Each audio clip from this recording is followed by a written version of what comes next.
안녕하세요. 반갑습니다. 곽일률입니다. 오늘은 챕터 2 Mathematical Building Blocks of Deep Learning 부분을 나가보도록 할게요.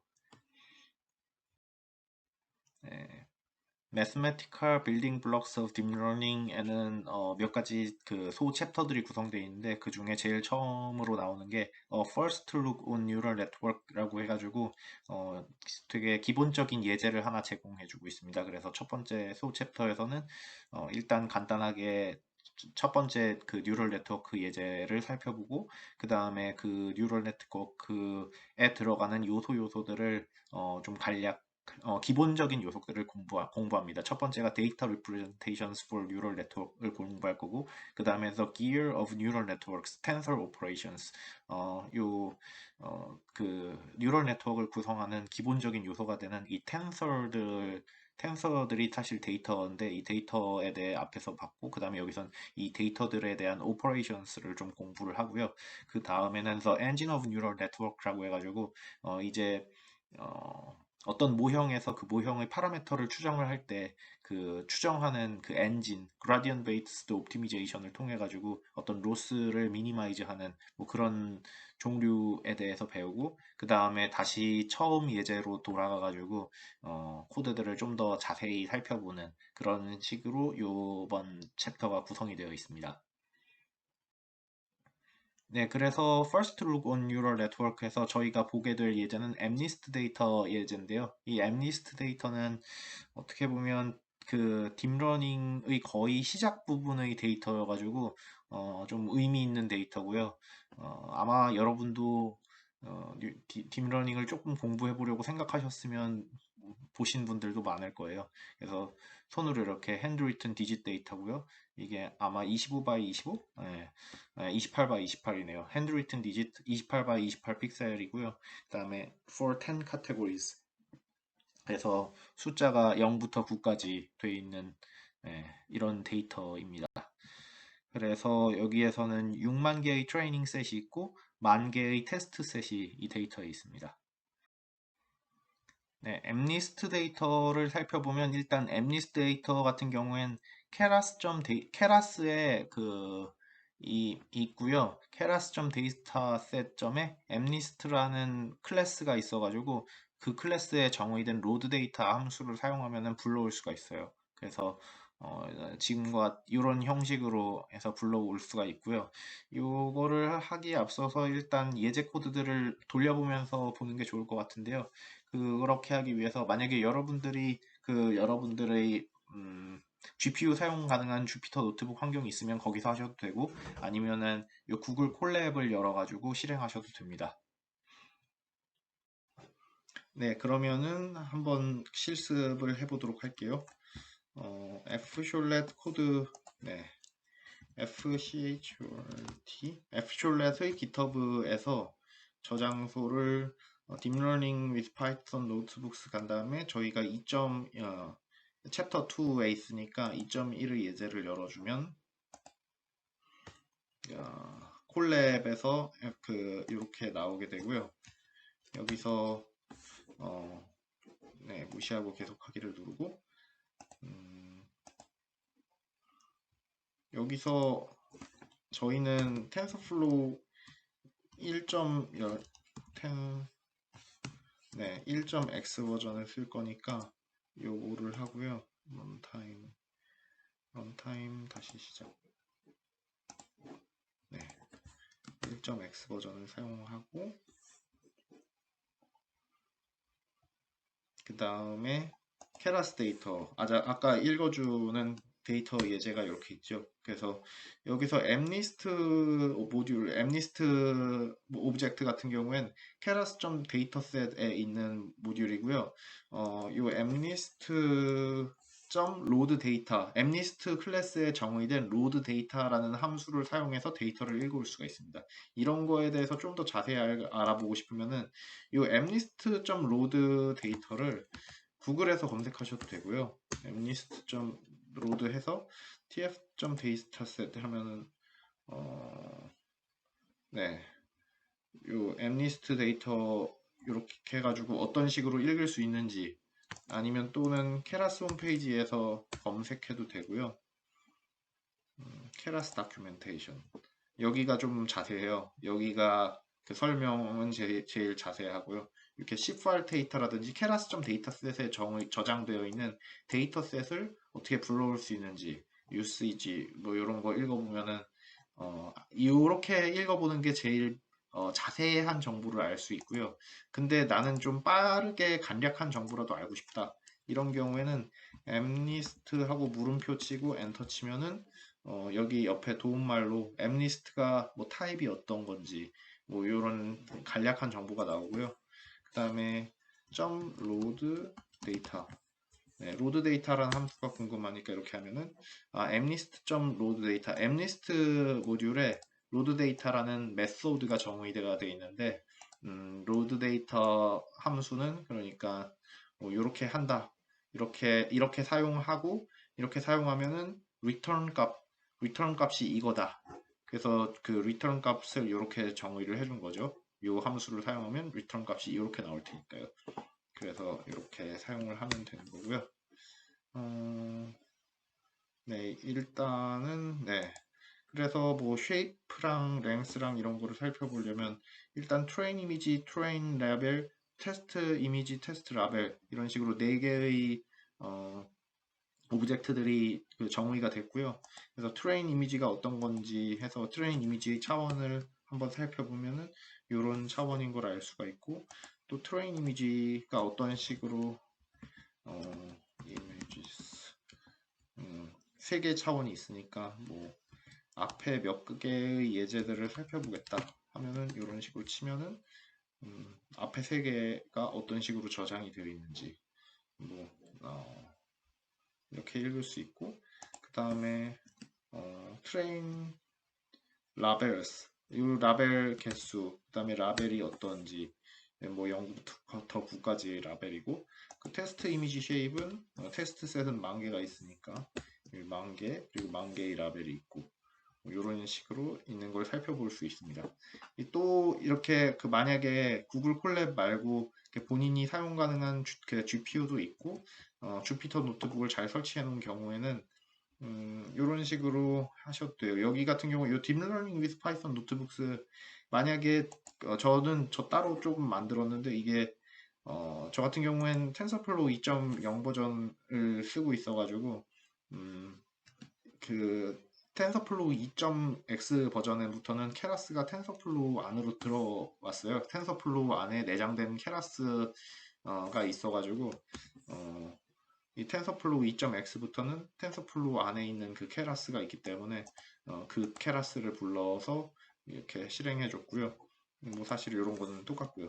텐서플로우 .keras.dataset에 mnist라는 메소드가 있어가지고 mnist라는 모듈이 있고 그 mnist라는 모듈에 데이터 언더바 로드 요런 메소드를 써서 데이터를 불러오는 건데 주피터 노트북을 이렇게 쓸 때는 조금 더 편한 기능이 있는 게 여기서 Shift 탭을 누르면은 요 함수에 대한 설명이 나와요. 그래서 주피터 노트북을 쓸 때는 뭐 물론 이렇게 mnist 이런 식으로 치거나 아니면은 mnist.load 데이터 물음표 이런 식으로 해서 뭐 이 데이터에 대한 설명을 볼 수 있지만 좀 더 편한 방법은 그냥 여기 mnist 데이터 치면서 내가 이 함수 어떻게 쓰는지 기억이 잘 안 난다 이럴 때는 그냥 요거에서 Shift 탭을 누르시면은 여기 설명이 조금 나오고요. Shift 탭을 2번 누르면 좀 더 큰 설명 Shift 탭 누르면은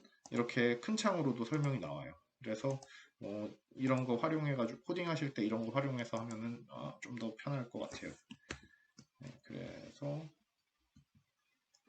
그리고 네, 뭐 이런 사항도 있고요. 네, 여기서 그 주피터 노트북에서도 네, 똑같은 방식으로 실행하고 확인해 줄 수 있습니다. 그러면 네, 여기까지 하고 네, 다음 부분이 그 제일 좀 키가 되는 코어 부분이고요. 모형을 디파인하는 부분이에요. 그래서 케라스 라이브러리, 케라스 모듈을 사용해가지고 케라스 모듈에 모델스, 레이어스 이런 게 있는데 일단 모델을 만들 때 시퀀셜로 만드는 방법이 편한 게 있는데 일단은 여기서는 그냥 넘어가도록 할게요. 나중에 더 자세히 설명하게 될 거고요. 이 네트워크를 모델.점 시퀀셜로 정의를 하고 이런 경우에 네트워크.점 add로 해가지고 그 모형의 레이어들을 더해 줄 수가 있어요. 이게 사실 뭐 어떤 작업이냐면 여기 인풋 되는 x가 있을 때 그 x의 함수를 계속해서 달아주는 거예요. 인풋 데이터가 있고 이 인풋 데이터를 어떤 펑션에 넣어가지고 그 다음에 그럼 아웃풋이 나오면 그 아웃풋을 그 다음 네트워크에 넣겠다는 거예요. 이 다음 네트워크에 넣어서 그러니까 여기서 인풋 데이터 그림을 넣고요. 그림을 넣으면은 512차원의 아웃풋이 나와요. 그러면 이 512차원의 아웃풋을 그 다음 네트워크에 넣으면 그 다음 네트워크에선 이 10차원의 데이터가 나오게 되는데 이 10차원의 데이터가 나올 때 액티베이션을 소프트맥스 액티베이션을 써가지고 0에서 9까지 중에 어떤 수가 나올지 그런 거를 판별하게 해주는 그런 네트워크를 구성하겠다는 거예요. 그래서 이 네트워크 부분이 뉴럴 네트워크에서 되게 코어 빌딩 블락이고요. 이 각 레이어가 학습되면서 이 리프레젠테이션들을 그 익스트랙 리프레젠테이션스를 러닝 하게 돼요. 그래서 요 스텝에서 저희 모형을 디파인 하는 거죠. fx 그리고 weight는 저희 파라미터들. 그래서 x는 지금 인풋 그림이고요. 네. 네, 모형을 만들었으면 그 다음에는 또 뭐가 필요할까요? 일단 저희 모형 fx를 정의를 했어요. 그러면 이 fx를 정의했고 x가 인풋이고 거기에 숨겨진 weight 파라미터들이 있는데 이 weight 파라미터들을 옵티마이즈 시켜가지고 이 모형이 잘 되게 만드는 게 키겠죠. 근데 그러면 어떻게 잘 되게 만들 거냐? 이게 그 다음에 해야 될 일인데 일단 여기서는 로스 펑션을 정의를 해가지고 이 로스 펑션이 네트워크의 퍼포먼스를 매저하는 그런 그 펑션이에요. 그래서 이 로스 펑션을 정의를 한 다음에 이 로스를 미니마이즈 시켜주는 방향으로 파라미터들을 옵티마이즈 해주게 돼요. 그래서 옵티마이저는 mechanism through which the network will update itself based on the data it sees and its loss function. 그러니까 지금 들어오는 데이터랑 로스 펑션에 기반해가지고 네트워크 파라미터들을 업데이트 해주게 되고요. 옵티마이저를 통해서. 네, 그 다음에 필요한 게 metric to monitor during training and testing. 트레이닝이랑 테스팅 할 때 그 성능을 모니터링하는 그런 그 메저가 필요한데 그걸 여기서는 accuracy로 했고요. 그래서 요런 세 가지가 필요하고 그 세 가지에 관한 그 코드가 이렇게 정의가 되겠죠. network.compile, 옵티마이저, 요 옵티마이저로는 RMS prob이라는 방법을 사용하겠다. 아니면 제일 쉬운 게 스토캐스틱 그라디언트 디센트 이런 게 있으니까 스토캐스틱 그라디언트 디센트를 사용하겠다. 그리고 로스 펑션은 카테고리컬 크로스 엔트로피를 사용하겠다. 그다음에 그 매트릭으로는 액큐레이시를 모니터링하면서 최적화를 시켜주겠다. 약간 이런 거를 정의를 할 수가 있어요. 그 현재까지 상황을 그림으로 나타내면 이런 식으로 될 수 있을 거예요. 사실 앞에서 봤던 피규어인데 일단 input x 저희 그 엠리스트 데이터를 정의했고요. 인풋이 뭐가 될지를 정했어요. 그림 데이터가 될 거고 28 곱하기 28의 인풋 데이터가 주어질 거고 트레이닝 셋 6만 개, 테스트 셋 10,000개 정도 있고요. 그래서 인풋 데이터가 들어오면 사실 구조도 이거 똑같네요. 레이어가 두 개 있는데 저희가 방금 전에 정의한 그 모형의 구조도 레이어가 두 개죠. 그래서 인풋 데이터 28 곱하기 28 차원의 데이터가 들어왔는데 이 레이어를 통해서 그게 한 200 몇 차원 정도의 피처로 압축이 되고 그 200 몇 차원의 피처를 그 다음 레이어에 넣어서 10개의 피처로 나타내는 거고요. 여기서 이쪽 단계에서는 그 value value activation을 사용해가지고 다음 단계로 넘겨줬고요. 여기서 prediction으로 갈 때는 softmax activation을 써가지고 넘어오게 되죠. 여기 그 좀 value나 softmax에 대한 자세한 설명은 아마 뒤에 챕터에서 나올 거고요. 그래서 일단 그건 넘어가도록 하고 네, 그래서 저희 모형이 이 f x 그리고 세타가 웨이츠들이고요. 요렇게 정의가 됐고요. 그 다음에 여기 넘어와서 여기서 하는 작업이 로스 펑션을 정의를 할 거예요. 그래서 이 로스 펑션 정의를 하면은 이 로스 펑션은 predictions of y. 그래서 이 x를 모형에 집어넣었을 때 나오는 값이 prediction이고요. 예, y 바죠. 요 f 세타 xi 얘가 y 바, prediction x y 바고요. 그 다음에 true target y. 요 yi가 true target이에요. 그래서 true target과 predicted y를 비교해가지고 얼마나 차이가 큰지를 로스로 해가지고 이렇게 썸하면은 요 코스트 뭐 로스가 나오겠죠. 그래서 이 로스를 작게 만들수록 이 모형이 좋아지게 되는 거예요. 그래서 저희 목적은 이 코스트 펑션을 미니마이즈 하는 거고요. 이 코스트 펑션을 잘 보면 아시겠지만 이 코스트는 세타에 대한 함수예요. 그래서 이 코스트를 미니마이즈 하는 세타를 찾는 뭐 그런 방법들이 있는데 그걸 찾는 방법들이 옵티마이저로 있고요. 가장 간단한 게 뭐 그라디언트 디센트 방법이 있겠고 뭐 여러 가지 나와 있어요. 그래서 이 알고리즘들을 통해서 웨이트들을 계속해서 업데이트를 해 나가고 그 다음에 웨이트가 완전히 업데이트가 되면은 이게 딥러닝 모형이 완전 완성되는 거죠. 그러면 예제를 한번 보도록 할까요?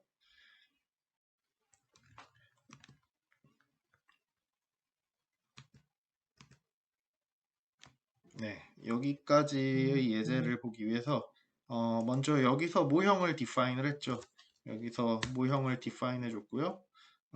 그 다음에 여기서 네트워크, 네트워크를 컴파일 해줬고요. 그러니까 여기서 그 좀 간단하게 말씀드리면 여기 네트워크 시퀀셜을 이용해서 선언해줬고 댄스 레이어를 먼저 달았고 512, 그러니까 인풋은 28 곱하기 28 차원의 데이터인데 그거를 아웃풋이 512 차원, 그 다음에 512 차원이 들어왔을 때 아웃풋이 10 차원이 되게끔 해서 소프트웨어 맥스 액티베이션을 사용해서 내보내주게 되고요. 그 다음에 이 네트워크를 어떻게 트레이닝 할 거냐인데 이 옵티마이저는 RMS 프롭을 사용했고 카테고리칼 크로스 엔트로피 로스를 사용하고 그 다음에 매트릭은 애큐레이시 매트릭 이걸 사용해서 이렇게 컴파일 할 거다 이렇게 선언을 해주게 되고요. 그 다음에 네, 요거는 트레이닝 셋 좀 정리해주는 부분인데 네, 일단 여기까지 보도록 할게요. 네, 그 다음에 볼 게 rescale values from 0부터 25 to 0, 1. 요게 트레인 이미지랑 테스트 이미지를 보면은 그 이미지들이 0에서 255 사이의 숫자를 인티저 값을 갖게 되는데 딥러닝 모형들에서 인풋이 0에서 1로 그 표준화 시켰을 때 모형이 좀 더 잘 트레이닝 되게끔 맞춰준 게 많아요. 그래서 그런 0, 1 사이의 인풋이 되도록 표준화 시켜주는 부분이고요. 이건 필수는 아닌데 해주면은 좀 더 빠르게 수렴할 수 있다. 뭐 이 정도라고 생각하면 됩니다. 그 다음이 Categorical Encoding for Labels 해가지고 트레인 라벨, 테스트 라벨 아까 보면은 0부터 9 사이의 값을 가졌던 것 같아요. 근데 이 0부터 9 사이의 값을 갖는 거를 더미 베리어블 인코딩으로 그러니까 카테고리컬 인코딩으로 바꿔주는 작업이 이 작업이에요. 이것도 예제를 한번 살펴보도록 하죠.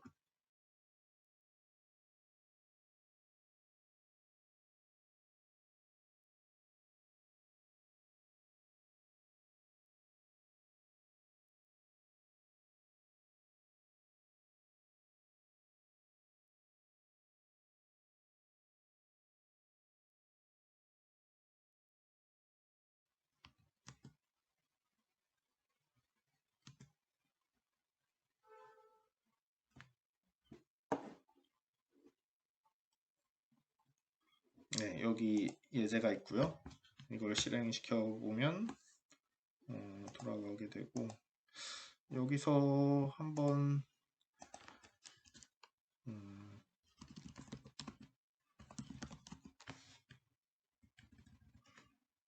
음,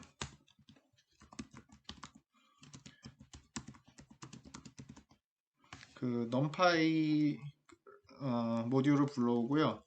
mp.max 이렇게 하면은 이걸 이미 실행을 시켰군요. 제가 실행을 시켜가지고 0에서 1 사이가 돼버려서 지금 1인데 그러면은 잠시만요. 여기 예제로 보도록 할까요? 요거는 아직 실행을 안 시켰으니까 어, 네, 주피터 노트북 여기서 train images 이렇게 있는데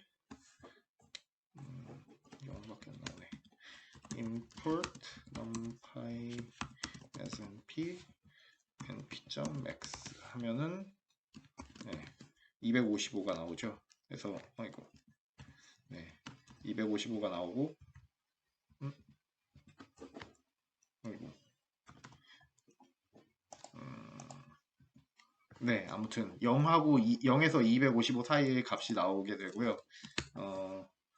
근데 이 작업을 통해서 0에서 1 사이로 바꿔준 거고요. 이 reshape을 통해 가지고 원래 디멘션이 train images.shape 해보면 shape이 원래 6만, 28, 28이었는데 지금 reshape을 해가지고 이렇게 바꿔줬으니까 여기서는 shape이 train images.shape 해보면 28 곱하기 28인 784 이렇게 그 차원이 바뀌게 돼요. 그리고 이렇게 차원이 바뀌었으니까 여기 모형 define 할 때 input shape이 이렇게 되는 거죠.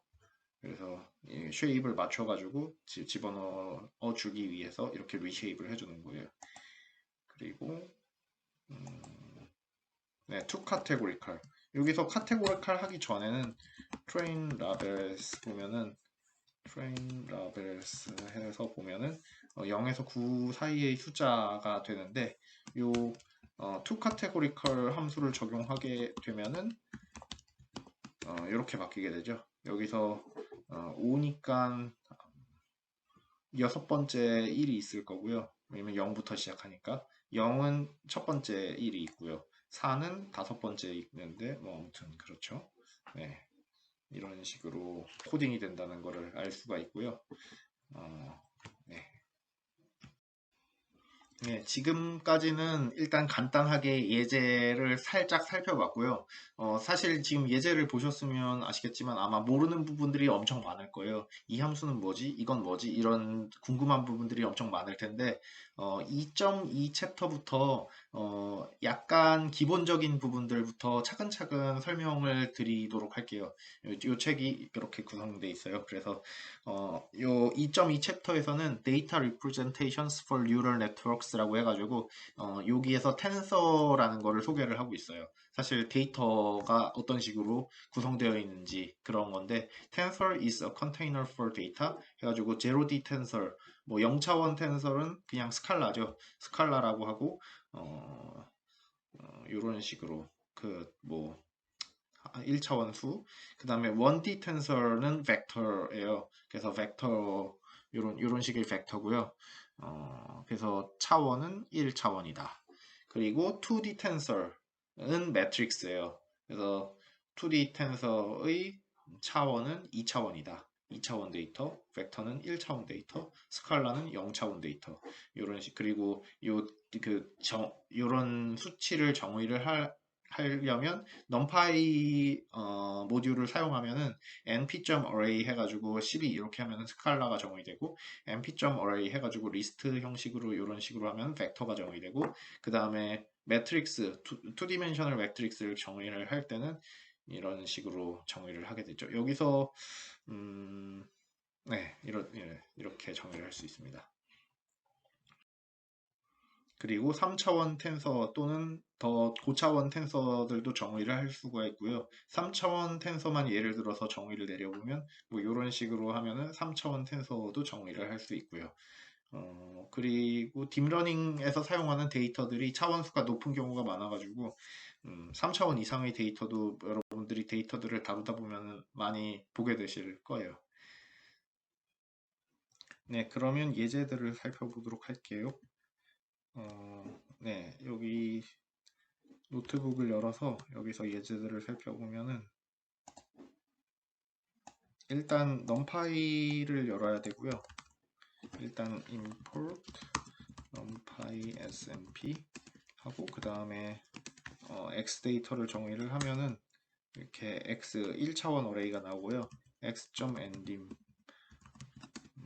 해가지고 차원 수도 확인할 수 있고 x.shape 네, shape도 확인할 수 있고 네, 요게 스칼라고요. 그 다음에 1차원 벡터 형태 1차원 벡터 형태는 이렇게 정의를 하고 x.ndim 1차원이고 x.shape 네, shape은 이렇게 4개가 있으니까 이렇게 되고요. 그 다음에 2차원 어레이 2차원 어레이는 이렇게 정의를 하고요. 그 다음에 2차원 어레이의 차원은 2차원이다. 그 다음에 x.shape 네, 이렇게 3,5 x를 보죠. 네, 이렇게 3,5 여기서 요 앞에 3 같은 경우에 보면은 여기 대괄호 안에 그 처음 들어왔을 때의 개수를 보면 돼요. 이렇게 하나, 둘, 셋. 그러니까 그 대괄호 안으로 처음에 들어가는 포지션, 그 다음에 그 처음에 들어온 거에서 그 다음 포지션. 그러니까 인덱싱 할 때 x 0에서 시작해요. 0,3이라고 하면은 0,3이라고 하면은 그 처음 요게 0번째예요. 요게 0번째고 그 다음에 세 번째 0, 1, 2, 3 해서 34가 되는 거죠. 그래서 인덱싱을 할 때 x 숫자 콤마 숫자로 인덱싱을 2차원 어레이에서 숫자 콤마 숫자로 인덱싱을 하는데 예를 들어 1, 2라고 하면은 어떤 식으로 되냐면 이 처음 여기 안에서 얘가 0번째, 얘가 1번째, 그 다음에 1번째에서 여기 그 다음에 두 번째 거 0, 1, 2 그러니까 3이 되겠죠. 이런 식으로. 네, 그 다음 예제를 볼게요. 그 다음 예제는 3D 텐서인데 3D 텐서고 x를 보면은 뭐 이런 식으로 되겠고 x.shape 해서 3,3,5차원 그 다음에 x.ndim 3D array고 여기서 보죠. x 1,2,3 이거 뭘까요? 1,2,3 하면은 일단 첫 번째에서 들어가면 보면 첫 번째, 0번째, 그 다음에 1번째. 그래서 1번째고 1,2 0번째, 1번째, 2번째. 그 다음에 3 0, 1, 2, 3 해서 36이 나오게 되겠죠. 네, 그래서 이런 식으로 이해를 하시면 됩니다. 그래서 지금까지 정의한 그 데이터 텐서에 대해서 키가 되는 어트리뷰트를 알아볼 텐데요. 사실 지금 저희가 살펴봤어요. 그래서 첫 번째 어트리뷰트는 number of axes, rank라고 하죠. can be checked by .ndim. 그 .ndim 함수를 사용해 가지고 아까 우리도 살펴봤듯이 이 데이터가 몇 차원인지를 알아볼 수가 있었어요. 그래서 이게 첫 번째고 두 번째로는 shape, tuple of integers that describes how many dimensions the tensor has along each axis. 각 axis에서 그 몇 차원의 데이터를 갖는지. 뭐 예를 들어 3,2 하면은 첫 번째에서 3차원이고 두 번째에서 2차원이고 약간 이런 식으로요. 그래서 can be checked by dot shape. 아까의 예제에서도 dot shape를 통해 가지고 각 차원이 몇 개의 디멘션을 갖는지를 살펴볼 수가 있었죠. 그게 shape고 그 다음이 데이터 타입. 이거는 아까 예제에선 살펴보지 않았는데 이게 데이터를 어떤 형식으로 저장할 건지에 대한 거예요. 그래서 플롯 32는 플롯 형태, 그러니까 소수점으로 포함 나오는 숫자 형태로 저장하고, 그 다음에 32비트 32비트로 그 데이터를 저장한다는 거고요. 32비트를 써가지고, 그리고 uint는 요런 거 같은 경우에는 인티저 타입으로 저장을 하는데 8비트를 쓴다는 거고요. 예, 요거는 플로트 형태로 저장하는데 64비트를 쓴다는 거죠. 예. 그래서 수치적으로 봤을 땐 요 플롯 64가 제일 비트도 많이 쓰고 더 많은 수를 표현할 수가 있어요. 그렇습니다. 그리고 요 D타입 같은 경우에 요게 뭔가 어떤 알고리즘을 적합시킬 때 수치가 되게 커지는데 요 수치를 많이 쓰지 않으면은 알고리즘에 문제가 생길 때도 있어요. 그렇기 때문에 뭔가 할 때 내 수치가 매우 커지거나 매우 작아질 때 어, 음, 뭔가 알고리즘이 수렴을 잘 하지 않는다 이럴 때는 이런 타입들 같은 거를 좀 더 많이 보게끔 고려해가지고 했을 때 되게 되기도 하는 경우가 있어요. 약간 수치적인 문제가 있을 때. 저희 예제에서 엔딤, 쉐이프, D타입을 사용해가지고 살펴보면 이 아래와 같아요. 그래서 엠리스트 데이터를 읽어주고 그 다음에 엔딤을 사용해가지고 저희 데이터가 몇 차원인지 보면은 3차원이라는 걸 알 수가 있고, 3차원인데 트레인 이미지의 쉐입을 살펴보면은 6만 콤마 28 콤마 28. 보통 첫 번째 차원이 그 데이터 샘플 개수를 나타내고요. 그 다음에 저희는 그림 데이터니까 음, X축, Y축, 그러니까 뭐 헤이트, 웨이트에서 28,28로 저장되고, 그 다음에 요 각 셀에서는 인티저 A 타입으로, 왜냐면 0에서 255 사이의 숫자니까 8비트 정도 수면은 2의 8승까지의 그 숫자를 표현할 수 있고요. 그러면 충분하게 그, 그 데이터를 표현할 수 있게 되는 거죠. 네, 다음은 디스플레잉 디지츠 해가지고 떻게 하면은 저희가 갖고 있는 이 데이터를 시각화시켜가지고 볼 수 있을지에 관한 건데, 그거 같은 경우에는 맷플롯 립의 파이플롯이라는 그 모듈을 사용해가지고 할 수가 있고요. 그래서 이 해당 모듈을 PLT라고 읽고, 그 다음에 제가 아까 임포트 요거 as 뭐 하면서 요거에 대해서 설명을 안 드렸었군요. 요번 예제에서 살짝 설명을 드리도록 할게요. 그래서 그 PLT라는 모듈을 사용해가지고 PLT라는 모듈에 IMShow라는 메소드를 쓰면은 그림을 보여줄 수가 있어요. 그 디짓 데이터가 들어가고 매핑 방법은 요 매핑 방법으로 이용해가지고 plt.show show 메소드를 사용하면 그림을 그려줄 수 있는 거죠. 이 해당 예제를 한번 살펴보도록 할게요. 네, 그러면 이미지 데이터 하는 실습을 한번 보도록 할게요. 주피터 노트북으로 가서 엠리스트 데이터를 먼저 열어야겠죠. 그래서 엠리스트 데이터를 네, 엠리스트 데이터 요거를 읽었고요. 그 다음에 이 트레인 이미지에 트레인 이미지 보면은 6만, 28, 28 해서 6만 개의 그림 파일이 있는데 그 중에 하나를 가져와 가지고 읽어 보도록 할게요. 그래서 첫 번째 걸로 읽도록 하죠. 첫 번째 거를 가져오고, 첫 번째 그림 같은 경우에 이렇게 돼 있고요.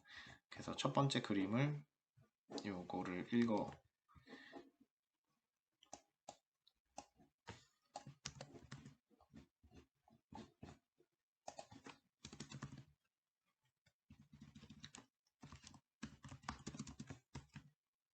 네, 이렇게 하면 그림이 그려지게 되는 거죠. 5라는 걸 볼 수가 있고요. 여기서 이 그림을 보여주려고 할 때 그 matplotlib의 pyplot 요 모듈을 사용하게 되는데, 여기서 import 뭐 as plt 이러잖아요. 아까도 제가 설명 없이 import numpy as np라고 썼는데 요게 뭔지를 먼저 설명드리자면요. 이게 뭔가 길잖아요. 요 너무 긴 거를 얘로 줄여서 읽겠다는 거예요. 그래서 import numpy 하면은 이게 numpy 함수나 numpy 어떤 것들을 쓸 수 있거든요. 예를 들어 numpy.max 해가지고 2,3,4,5.6 해서 numpy.max 하면 이렇게 되는데 이 numpy가 좀 너무 길고 좀 줄여서 쓰고 싶어요. numpy 되게 많이 쓰거든요. 그러면은 네, 이렇게 해버리면 np.max 해서 2,3,4,5,6 이런 식으로 이렇게 줄여서 쓸 수도 있고요. 네, 이런 식으로 쓰시면 됩니다. 그래서 요 PLT, matplotlib 요거를 PLT라고 읽었고요. PLT로 읽었고 PLT에 있는 imshow라는 메서드를 통해서 그 디지트를 비주얼라이즈 해줬어요. 그래서 이 imshow 같은 경우엔 인풋이 뭐 이런 게 될 수 있겠고요. 자세한 사항 궁금하시면 이걸 찾아보시면 되고 plt.show 해서 이렇게 그림을 나타낼 수 있습니다. 다음으로는 요 텐서를 마니플레이팅 하는 방법들인데요. 요 자료를 자르는 방법, 예를 들어 마이슬라이스 해가지고 트레인 이미지스를 그게 5만 개 정도 있었던 것 같은데요. 처음 10번째 거부터 100번째 거까지 이렇게 자르겠다 이러면은 이런 식으로 자르시면 되고, 그러면은 이렇게 자른 것들의 쉐입을 보면은 90개가 잘린 걸 볼 수 있죠. 처음 11번째 거부터 100번째 거까지 이렇게 자를 수 있고요. 이렇게 하면 그 다음에 사실 요게 이거랑 똑같아요. 요게 첫 번째 차원이고요. 두 번째 차원, 세 번째 차원을 그냥 땡땡 요거 쳐주면은 이걸 다 쓰겠다. 그 차원을 다 쓰겠다는 거니까 요 첫 번째 커맨드랑 요 두 번째 커맨드는 똑같은 거고요. 네, 그러니까 요 첫 번째 커맨드랑 요 두 번째 커맨드는 똑같은 거고, 그 다음에 세 번째 커맨드를 보면은 이게 사실 28,28 데이터니까 이것도 똑같죠. 이것도 다 쓰겠다는 거니까 이것도 똑같은 거예요. 네, 그래서 그 다음으로는 자르는 건데 이게 데이터를 어떻게 하면 자를 수 있을지 약간 이런 부분이고요. 살짝 R하고도 비슷한데 조금 달라요.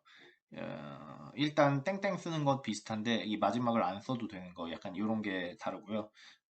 첫 번째 문제가 select 14 by 14 14 by 14 pixels in bottom right corner of all images. 봅시다. 이미지가 이렇게 있고요. X축이 이쪽이라고 할게요. X축이 이쪽이라고 하면은 여기 5만 개가 있는 거고요. 이 5만 개는 일단 다 쓴다.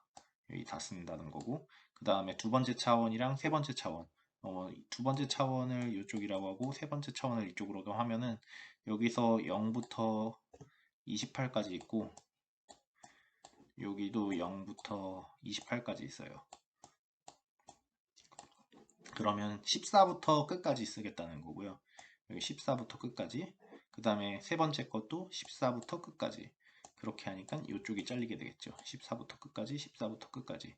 그래서 여기가 bottom right을 자르는 거는 이렇게 되는 거예요. 그 다음에 crop 14 by 14 pixels centered in the middle. 이번에는 가운데를 자르고 싶어요. 가운데를 자르고 싶은데 파이썬에서는 마이너스를 쓰면 맨 끝에서부터 몇 번째 이런 걸 할 수가 있어요. 그래서 지금 7부터 마이너스 7까지인데 그러면 7부터 여기 마지막에서 7번째까지, 그래서 7부터 마이너스 7, 여기도 7번째부터 끝에서부터 7개 여기까지 해서 이 가운데를 자를 수 있게 되는 거예요. 그래서 여기까지 한 걸 한번 연습을 해보도록 할게요.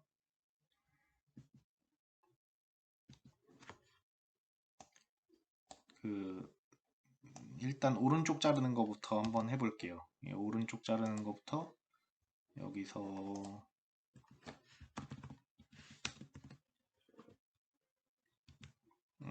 이거를 두 번째 거로 해서 이 두 번째 거를 잘 그려주는지를 보죠. 마이 슬라이스 이렇게. 그러면 세 번째 거구나. 요 세 번째 거를 그냥 출력했을 때랑 잘라서 출력했을 때를 비교해야 되잖아요. 그래서 Y 슬라이스가 안 잘랐을 때는 이렇고요.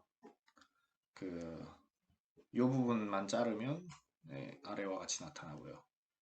그리고 뭐 이걸 가운데를 잘라보겠다.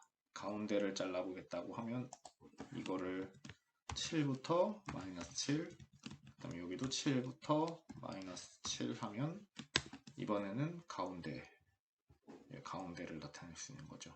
요 끝에 살짝씩만 자르고 싶다. 이러면은 2부터 마이너스 2, 2부터 마이너스 2, 뭐 이런 식으로 하면 네, 살짝씩만 자를 수도 있고요. 네. 다음으로는 The Notion of Data Batches에 대해서 알아볼 거고요. 일단 딥러닝에서 텐서플로우 케라스를 사용하면은 첫 번째 축이 데이터 샘플 사이즈를 나타내요. 그래서 the first axis of the data tensors 이게 그 샘플 엑시스예요. 그래가지고 샘플 개수를 나타내고요. 예를 들어 아까 엠리스트 데이터 보면은 5만 28, 28이었잖아요. 데이터가 5만 뭐 28, 28 이랬는데 여기서 요 5만이 데이터 개수죠. 근데 요 딥러닝을 학습시킬 때 요 모든 데이터를 넣지는 않아요. 이게 모든 데이터를 써가지고 학습을 하게 되면은 메모리가 힘든 경우가 많아요. 요즘 빅데이터 시대여가지고 데이터 용량이 크기도 하고 그리고 딥러닝은 모형 자체가 복잡하기도 해가지고 이 데이터를 전부 넣었을 때 메모리 문제가 생기는 경우가 많기 때문에 그걸 해결하기 위해서 딥러닝에서는 데이터를 약간 스토캐스틱 그라디언트 디센트 스토캐스틱 그거는 한 개씩 넣는 건데 그거를 좀 개선했다기보다는 벡터 연산이 컴퓨터에서 빠르니까 그 배치 단위로 하는 게 좋아가지고 한 개씩 하는 것보다는 한 뭐 여기서는 128개씩 하겠다. 그러면은 요 5만 개의 데이터를 그 돌릴 그 5만 개의 데이터를 사용해가지고 그라디언트 디센트 업데이트를 한 번 하겠다 하는 거를 한 번에 한다기보다는 요 128개 배치씩 쪼개가지고 128개씩 해서 5만 나누기 128번 그 정도로 업데이트를 해가지고 한 에포크를 업데이트하는 식으로 그 러닝을 진행하게 돼요. 그래서 배치 같은 경우에 트레인 이미지를 처음부터 128개 그리고 두 번째 배치는 트레인 이미지에서 두 번째 배치 그 다음에 n 번째 배치는 이런 식으로 잘라가지고 트레이닝 시키는 형식으로 생각할 수 있겠어요. 그래서 실제 데이터들이 어떻게 생겼는지 알아보고 싶고요. 그래서 벡터 데이터는 어떻게 생겼나? 이건 2D tensor of shape sample feature. 이게 사실 제일 일반적인 형태죠. 예, 매트릭스 형태의 데이터. 첫 번째 차원이 샘플 수고. 아이고. 네, 첫 번째 차원이 샘플 수고 n 그 다음에 요 두 번째 쪽 차원 수가 feature 그래가지고 콜롬 쪽에 피처들이 있고 해서 요 매트릭스 형태의 데이터로 나타나면 요게 벡터 데이터고요. 그 다음에 다른 종류 데이터는 그 타임 시리즈 데이터가 있을 수 있겠고 타임 시리즈는 뭐 첫 번째 축에서 샘플 나타내고 두 번째 축에서 타임 스탬프 나타내고 세 번째 축에서 피처를 나타내고 이런 3D 데이터가 나타날 수 있겠고요. 그 다음으로는 이미지 데이터. 이미지 데이터는 with, height 그리고 채널. 그러니까 샘플 개수가 있고 height, with 있고 그 다음에 채널이 있는데 이 채널이 뭐냐면 이 그림이 RGB 그래서 그 빨간색, 파란색 한파크 그린이었나? 하여튼 세 가지 색의 합으로 나타나잖아요. 그래가지고 그 채널이 세 개 있거든요. 그림 같은 경우엔. 그래서 height, width, 채널, 그 다음에 샘플 뭐 이런 식으로 4D 데이터가 되고요. 여기서 프로그램에 따라서 이 채널을 맨 마지막에 넣는 경우도 있고 아니면 채널을 먼저 넣는 경우도 있어요. 그래서 네, 이 경우에 따라서 이런 두 가지 형태로 이미지 데이터를 써줄 수가 있고요. 그 다음에는 5D 데이터인데 요건 비디오 데이터죠. 그래서 샘플, 프레임, 이제는 프레임이 등장해요. 요게 비디오 같은 경우엔 어떤 한 화면이 그 그림 데이터가 여러 개 모인 거예요. 그게 프레임이 개수가 뭐 10개면은 그 그림 10개를 연속적으로 보여주면서 그럼 그 그림이 움직이는 것처럼 보이게 되겠죠. 그래서 비디오 같은 경우에는 샘플에 요 프레임이란 차원이 하나 더 추가되게 돼요. 이미지 데이터에서. 하나씩 좀 더 자세히 예제를 보도록 할게요. 그래서 벡터 데이터는 2D 텐서 요게 제일 자주 쓰이는 거고요. 예제를 들어보면은 data set of people where we consider each people's age, zip code, and income 해가지고 x축에 people들이 뭐 탐, 제인, 일렵, 앤디 뭐 이런 식으로 있고요. y축에 그 변수들 있죠. person's age 나이가 얼마인지, zip 코드가 어떻게 되는지, 인컴 소득이 어떻게 되는지 그렇게 해가지고 2D 데이터는 이렇게 나타나고요. 그래서 만약에 우리가 10만 명의 자료가 있다. 그러면 여기 10만 명 있고 여기 3개의 그 캐릭터가 있고 해서 10만, 3 이런 2D 텐서 데이터가 나타나게 돼요. 그리고 타임 시리즈 데이터인데 타임 시리즈 데이터에서는 타임 스텝스가 추가되죠. 타임 스텝스는 일단 기존의 샘플하고 피처가 있는데 이 시간에 관련된 정보가 추가되니까 타임 스텝 쪽으로 한 칸이 더 늘어나고요. 예제를 보면은 dataset of stock prices 해가지고 예를 들면 every minute we store the current price, the highest and the lowest price in the past minute 해서 네, 지난 1분 전에 하이스트랑 로이스트 프라이스를 네, 같이 해가지고 커런트 프라이스랑 세 개를 기록한다고 하네요. 그래서 그리고 encoded as 2D tensor of shape 요 shape인데 390분의 자료를 그 트레이딩 데이에 모은대요. 그래서 390 분 동안 여기 세 가지 값들 current price, the highest and the lowest price in the past minute 해가지고 3개 넣고 그 다음에 이거를 250데이 동안 모았대요. 그러니까 251 동안 그 하루의 트레이닝 데이에서 390 분의 시점에서 요 세 가지 값들을 수집하니까 이렇게 3D 텐서 데이터 형태로 나타나게 되는 거죠. 그 다음에 이미지 데이터인데 이미지 데이터 같은 경우에는 일단 샘플 수가 있고요. 샘플 수에서 그 다음에 하나의 이미지가 height, width, 채널로 주어져요. 그래서 height, width, 채널 같은 경우에 RGB 해서 color 채널 해서 이렇게 3차원으로 하나의 그림이 주어지고요. 그 하나의 그림이 그 트레인 그 뭐냐 데이터 셋으로는 여러 장의 그림이 있으니까 샘플 개수가 첫 번째 차원 해가지고 이렇게 폴티 텐서로 나타나게 되고요. 그 다음에 비디오 데이터 같은 경우에는 이 프레임이 추가되죠. 요 그림들이 여러 장 모인 거잖아요. 그래서 그림들이 프레임 개수만큼 모이니까 이렇게 추가되게 되고 뭐 예제를 보면 60초의 유튜브 비디오 예제를 보면은 유튜브 화면이 144 x 255인가 봐요. 그래서 그 다음에 그게 한 4개의 샘플이 있다고 하면은 샘플 4개고 프레임이 240개고 그 다음에 144 x 256 그 다음에 채널 수는 3개니까 이렇게 3 그래서 요게 비디오 데이터의 텐서 형태가 될 거예요. 그 다음에 The Gears of Neural Networks 해가지고 Tensor Operations에 대해서 알아볼 거예요. Tensor Operations는 지금까지 텐서 그러니까 데이터에 관련된 내용들을 학습했고요. 그러니까 데이터, 엠니스트 데이터 뭐 이런 몇 차원인지 뭐 그 다음에 각 차원에서 몇 개씩 있는지 뭐 D타입 해가지고 어떤 타입으로 저장되는지 그런 거를 요전 챕터들에서 알아봤다면 요 챕터에서는 그럼 이 데이터들을 어떻게 오퍼레이션 할 건지 어떤 식으로 다룰 건지에 관련된 거고요.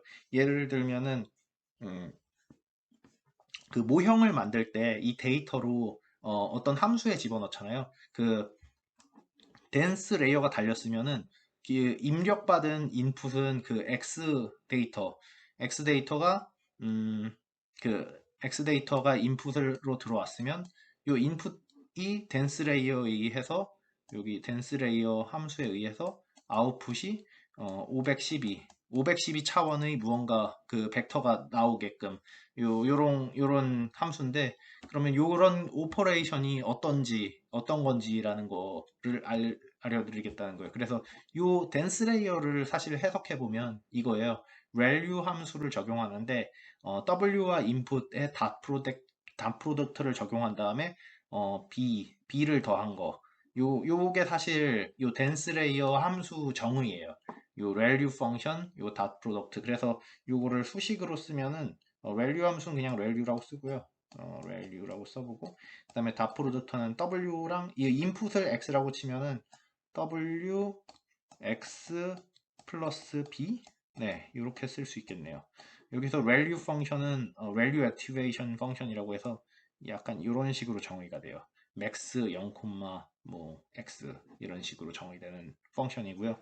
닷 프로덕터는 그 매트릭스 멀티플리케이션이나 아니면 벡터 멀티플리케이션 그런 거 생각하면 돼요. 수학에서 보는 닷 프로덕트 그거랑 똑같아요. 그래서 wx 뭐 w의 차원이 n by p면은 x의 차원은 p by 뭐 몇이겠죠. 예를 들어 데이터를 하나 넣었다고 하면 x는 p by 1이고요. 그래서 결과는 n by 1, b도 n by 1, 뭐 이런 식으로 돼야겠죠. 네, 그렇고 그 다음에 요 레이어에는 3 tensor operations가 있었어요. 일단 요 닷 프로덕트가 오퍼레이션이고요. 그 닷 프로덕트가 인풋 텐서와 w라는 웨이트 사이에 닷 프로덕트라는 텐서 오퍼레이션이 있었고, 또 다른 오퍼레이션으로는 에디션이 있었어요. 여기서 에디션으로 b를 더해주잖아요. 이것도 또 다른 텐서 오퍼레이션이고요. 그 다음 오퍼레이션은 value 오퍼레이션이라고 해서 요 x라는 함수를 value 함수에 집어넣어주는, 요거는 value 함수는 이런 모양이에요. x축 y축 하면 max x, 0 max x, 0의 그래프가 요거거든요. 네. 네, 그래서 이런 식으로 3 오퍼레이션스가 있었어요. 네, 그 다음이 엘리먼트 와이즈 오퍼레이션인데 여기서 value나 addition 같은 애들이 엘리먼트 와이즈 오퍼레이션이에요. 보면은 value도 그렇고 addition도 그렇고 쉽게 addition을 보면은 x 플러스 y는 z를 할 때 만약에 x랑 y가 어떤 그 벡터 3차원 그 세 개의 값을 갖는 벡터라고 하면은 y도 이렇게 있고 그 결과도 3차원이죠. 그래서 3차원 아무튼 네, 세 개의 값을 갖죠. 그래서 각 엘리먼트별로 z의 결과를 구할 때 각 엘리먼트별로 연산을 해가지고 결과를 구하는, 그래서 이런 걸 엘리먼트 와이즈 오퍼레이션스라고 부르고요. naive implementation of value operation을 보면은 요 value 같은 경우는 요거죠. 그 x, y 했을 때 max x, 0 해서 value가 요 함수가 되는데, 네, 요 부분이죠. 네, 요거를 naive implementation으로 코딩을 해보면은 요렇게 된다는 건데, 이거 코드를 한번 같이 보면서 설명을 드릴게요. 네, 이렇게 naive implementation을 이렇게 가져왔고요. 네, 그래서 요 코드를 해석해 보면 일단 assert는 요 x의 shape이 2여야 된다는 거고요. 그래서 요 함수에는 2차원의 인풋만 들어올 수가 있어요. 그리고 그렇지 않은 경우엔 요 에러 구문을 요거를 넣어준다는 게 이 함수고요. 그 다음에 x는 x.copy로 해서 copy를 넣어주는데, 요거 같은 경우에는 그 이걸 안 해주는 경우에 x가 변하게 돼요. 그래가지고 이 짓을 해주는 거고요. 요거가 파이썬에서 은근히 중요해요. 그래서 뭔가 요 인풋을 갖고 온 다음에 그 인풋 배열을 건드려 버리면 그 배열이 변하거든요. 그래서 요거 되게 중요한데, 이게 왜 중요한지를 지금 예제를 통해서 설명을 드릴게요. 일단 그렇고, 그 다음에 요 x라는 거를 쉐이프 그 x라는 거에 x축 방향, y축 아니 그 디멘션별로 i랑 j로 따라가면서 요 value 오퍼레이션을 해가지고 하겠다는 거예요. 그래서 xi, j는 max xij, 0 해서 마이너스 어, 그냥 0보다 작은 애들은 0으로 바꿔주겠다. 약간 요게 요 정의고요. 예를 들어서 한번 그 예제를 보면은 이런 식이에요. 그래서 요게 예제로 생각하는 매트릭스인데 매트릭스 하나를 이렇게 넣으면은 이렇게 된다. 그 마이너스 부분이 사라진 0으로 돼버리는 거죠. 이런 식으로요. 여기 마이너스가 있는 부분이 0으로 되고 여기서 이제 이 x점 카피가 왜 중요한지를 알아보면은 일단 여기 매트릭스 어맷이 요거예요. 맷. 네. 어맷이 이렇게 정의됐고요. 요 나이브 밸류 어맷 해버리면은 요 결과는 요건데 어맷은 그대로예요. 어맷은 그대로예요. 근데 하지만 만약에 제가 요 x점 카피를 안 해버리잖아요. 만약에 여기 함수 안에 이게 없어요. 만약에 함수 안에 이게 없으면은 어떻게 되냐면요. 이 어맷을 넣은 다음에 이 어맷에서 이 함수를 돌리잖아요. 이 함수를 돌릴 때 이 어맷의 주소가 여기로 들어가 버리기 되고요. 그 주소에서 이 연산을 수행해 버려 가지고 이걸 수행하고 나면 그 다음번에 이 어맷이 왜냐면 이 주소를 넣었는데 그 주소에 있는 값들이 변했어요. 그랬기 때문에 어맷도 수정된 결과가 돼 버리게 돼요. 그래서 이게 R이랑 달라요, 파이썬이. 그래서 이런 부분을 주의해야 돼요. 그래서 코딩할 때 어떤 함수를 만들 때 만약에 내가 뭔가를 이 함수에 인자로 넣었는데 그게 이렇게 바꾸는 과정에서 원본 이미지를 수정하게 될 것 같은 그런 경우에는 이렇게 x점 카피로 카피를 한 다음에 바꿔야 돼요. 여기서 x점 카피를 사용하면 요 x는 변수 이름은 똑같이 썼지만 이 주어지는 x랑 달라요. 그러니까 주어지는 x는 어떤 주소에 있는 요 x 어레이가 들어오는 건데 x점 카피를 쓰게 되면 요 x는 완전 다른 다른 주소를 참조하는 요 x가 돼요. 네. 네, 그 다음으로 element wise operation 다음 예제로 naive implementation of addition을 보게 될 거고요. 이게 naive implementation of addition이에요. 그냥 두 개를 더할 때 뭐 x랑 y가 2차원 데이터일 때, 이 2D 텐서일 땐 그 2D 텐서 x랑 y를 더하는 거는 각각의 엘리멘터들을 그냥 더하는 거다. 뭐 이런 식으로 정의를 했는데 네, 네.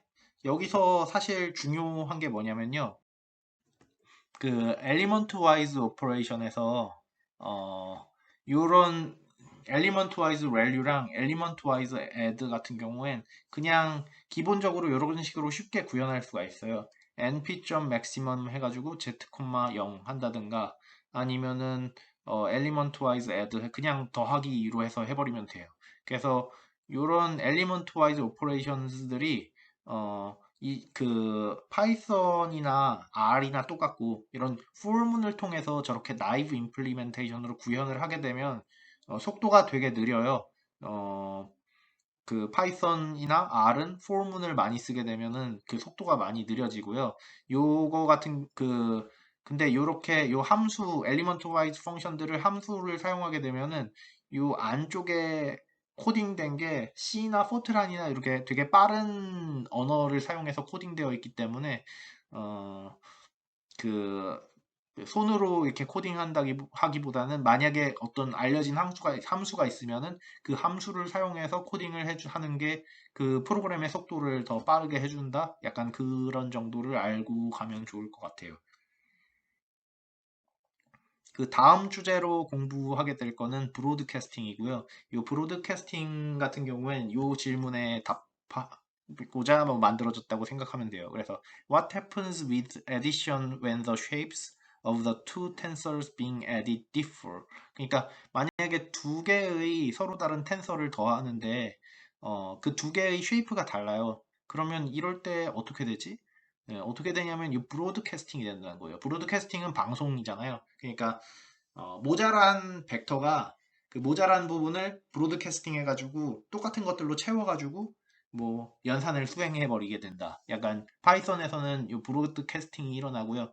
그게 이런 식으로 그 투 스텝스로 이루어지는데 첫 번째는 어 그 브로드 그러니까 두 텐서들 중에 작은 텐서가 브로드캐스트 엑시스를 만들어요. 그래서 브로드 엑시스 are added to the smaller tensor to match the ending of the larger tensor. 그러니까 larger tensor의 차원에 맞춰주기 위해서 the smaller tensor의 디멘션들을 또 추가해주고요. 그 추가된 데에다가 그 repeated alongside 그러니까 그 같은 엘리먼트들을 반복시켜 버려요. 그래서 사이즈를 똑같이 만든 다음에 그거 연산하게 된다는 거예요. 그래서 요거에 대한 예제를 보도록 할게요. 그래서 이 그 x의 차원은 그냥 5고요. y의 차원은 2,5예요. 그러면은 x랑 y를 더하면 어떻게 될까? 약간 이런 건데요. 한번 돌려보면서 확인을 해봐도 좋을 것 같아요. 이거 아래 같은 경우엔 요 브로드캐스팅을 나이브 임플리멘테이션으로 구현한 버전이고요. 한번 확인해 보도록 할게요. 네, 예제를 여기 이렇게 가져왔고요. 이 예제를 실행시킨 다음에 x.shape 에서 x의 차원을 보면 5, 이렇게 되고 y.shape 예, 그러면 2,5 그래서 차원이 달라요. y는 2,5고 x는 5예요. 그러면 이 브로드캐스팅이 일어나면 어떻게 되는지를 보기 위해 x 플러스 y를 해주면은 예, 이렇게 돼버려요. 이게 뭐냐면요. 일단 이 x가 텐서 차원이 적잖아요. 그럼 이 x의 텐서 차원이 적은 거를 이 y의 차원에 맞춰주기 위해서 이걸 2,5로 만들어요. 그리고 2,5로 만들면서 이 부족한 차원들을 얘를 계속 방송을 해요. 브로드캐스팅 방송을 해가지고 2,5를 만드는 걸 요거를 1, 2, 3, 4, 5, 1, 2, 3, 4, 5로 확장시킨 다음에 얘네 둘을 더하게 되기 때문에 결국 x 더하기 y를 하면 2, 3, 4, 5, 6, 2, 3, 4, 5, 6 이런 식으로 되는 거죠. 그래서 요거를 브로드캐스팅이라고 하고요. 요거가 그 예제에서 보면은 이런 나이브하게 이렇게 구현할 수 있다는 거예요. 브로드캐스팅을 어떻게 하면 이렇게 구현하냐면 x의 차원이 2차원이고 y의 차원이 1차원일 때 이 x랑 y를 더하면 어떻게 하면 되느냐라는 건데 그 x 같은 경우에 요 i, j 요 j 쪽 차원이 똑같은 경우에요. j 쪽 차원이 똑같을 때 그럼 x 같은 경우에는 i에 대해서도 돌리는데 j 같은 경우엔 요 i 쪽으로 돌리지 않고 그냥 요 한쪽 차원 요 yj를 계속 브로드캐스팅 해가지고 똑같은 값으로 해가지고 더하겠다. 약간 요게 브로드캐스팅이 되는 그런 어, 그런 거예요. 네, 다음으로는 브로드캐스팅을 좀 더 일반화해가지고 만약에 여기 이런 식으로 그 하나의 차원이 이렇게 엄청 크고요. 두 번째는 조금 작아요. n부터 m까지. 그러니까 여기 요만큼이 겹치는 거예요. 요만큼이 겹치는 경우에 이 얘네 둘을 더하면 요 앞에 a부터 n-1까지 요 부분에 대해서 브로드캐스팅이 일어난다는 거예요. The broadcasting will then automatically happen for axis a through n-1. 여기서부터 요 부분이 브로드캐스팅이 일어난다는 거고요. 네, 이런 경우에 예제를 보면 이런 식으로 만들어서 쓸 수도 있어요. x를 np.random 해가지고 차원이 이 정도 차원이 되는 그 4D 텐서를 만들어서 x에 저장하고요. y에는 32,10 차원이 되는 텐서를 만들어서 y에 저장을 해요.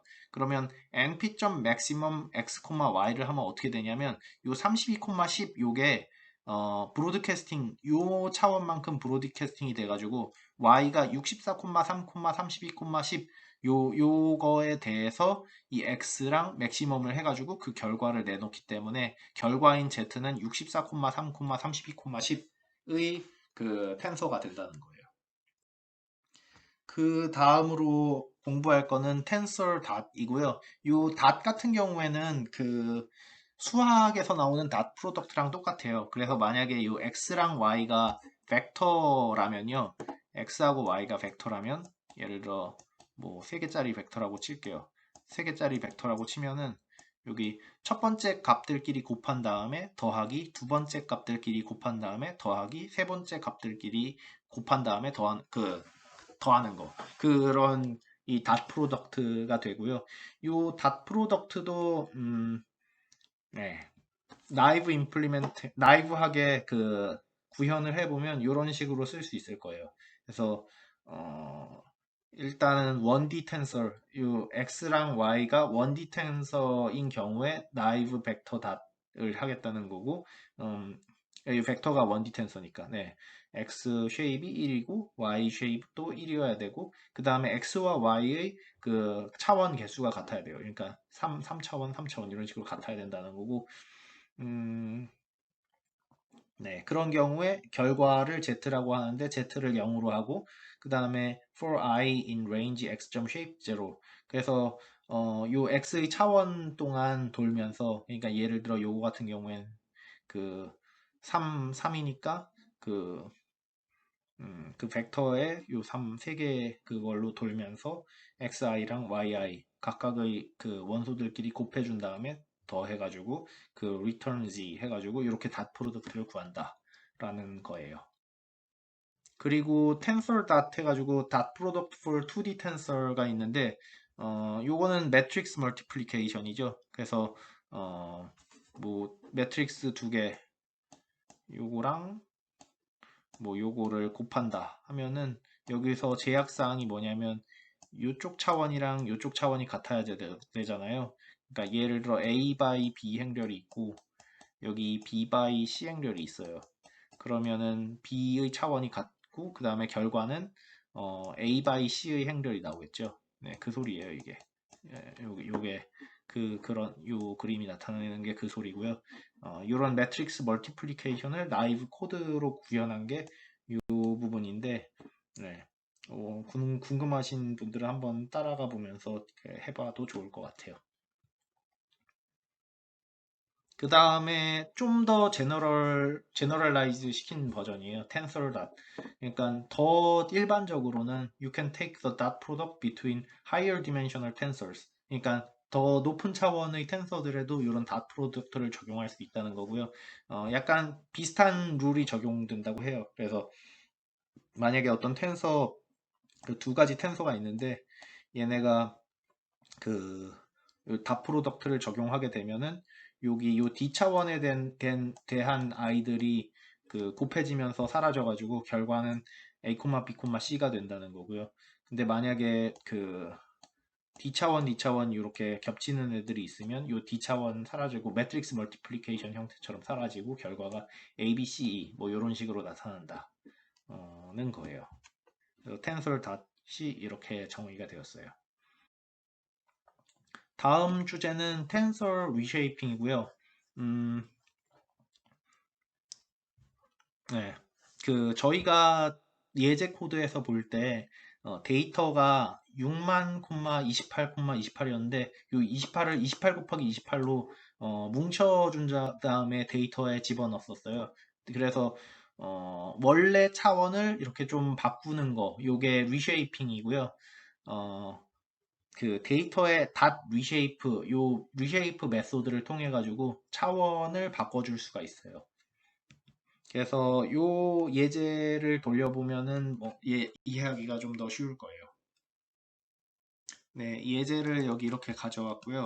numpy를 np로 읽은 다음에 그 x를 이렇게 정의를 해요. 그러면 x는 이렇게 되고 x.shape을 확인해주면 x는 3,2의 쉐입을 가지는 이런 매트릭스가 되고요.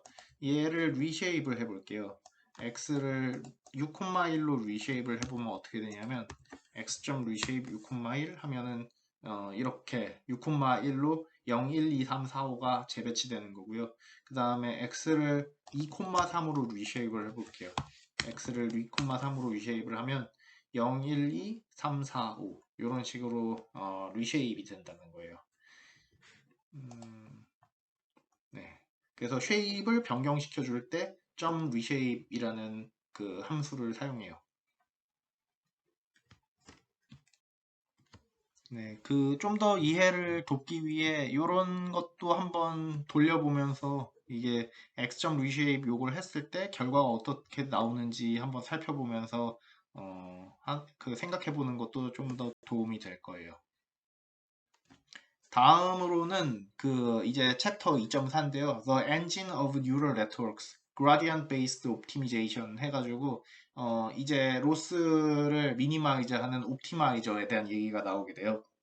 그래서 저희가 예를 들어 댄스 레이어 요런 레이어들로 모형을 만들잖아요. 이렇게 모형을 만들면은 W랑 B가 weight예요. 그래서 W and B are weight or trainable parameters. 그래서 저희의 목적이 뭐냐면 이 어떤 트레이닝 과정을 통해서 이 W랑 B를 이 모형이 그 좋은 방향으로 적합을 시키고 싶어요. 그래서 우리한테 필요한 건 gradual adjustment of them이에요. 그래서 이런 과정을 트레이닝이라고 불러요. 머신러닝 쪽에서는.